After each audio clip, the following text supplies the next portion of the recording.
Hello everyone, civil academy के YouTube channel में आप सबका स्वागत है। इंडिया अपनी पहली बीटीआर रिपोर्ट सबमिट करने वाला है। बीटीआर ये क्या होता है?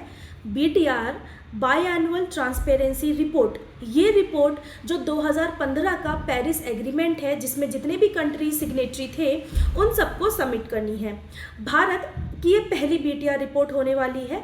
अब 2015 का पेरिस एग्रीमेंट क्या है? देखिए, 2015 में पेरिस में एक एग्रीमेंट हुआ था between the countries about the climate change, कि किस तरीके से मौसम में परिवर्तन आ रहा है। तो इसमें कुछ गोल्स हमने डिसाइड किए थे कि हमें क्या क्या अपना काम करना है। तो एक गोल था कि जो हम ग्लोबल टेम्परेचर 2 डिग्री सेल्सियस से राइज हो रहा है उसको लोअर डाउन करना है 1.5 डिग्री सेल्सियस तक। इसके अलावा ग्रीन हाउस गैसेस एमिशन को कंट्रोल करना है। इसके अलावा कार्बन एमिशन को भी कंट्रोल करना है। ये सारा था पेरिस एग्रीमेंट में डिसाइडेड गोल्स।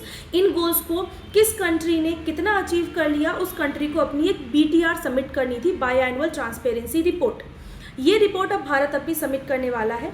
इससे पहले भारत ने पेरिस एग्रीमेंट से रिलेटेड एक रिपोर्ट सबमिट करी थी जो थी BUR, by annual update report. By annual update report और BTR में क्या फ़र्क है?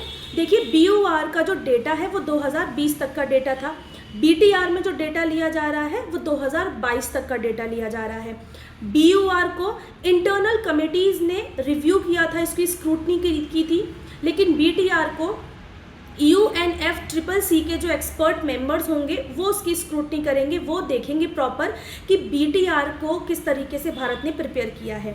BUR एक इंटरनल रिपोर्ट है, BTR एक एक्सटर्नल रिपोर्ट है जिससे भारत के बारे में हर एक कंट्री को मालूम चलेगा। तो इंडिया अपनी BTR सबमिट करने वाला है। Thank you for being here.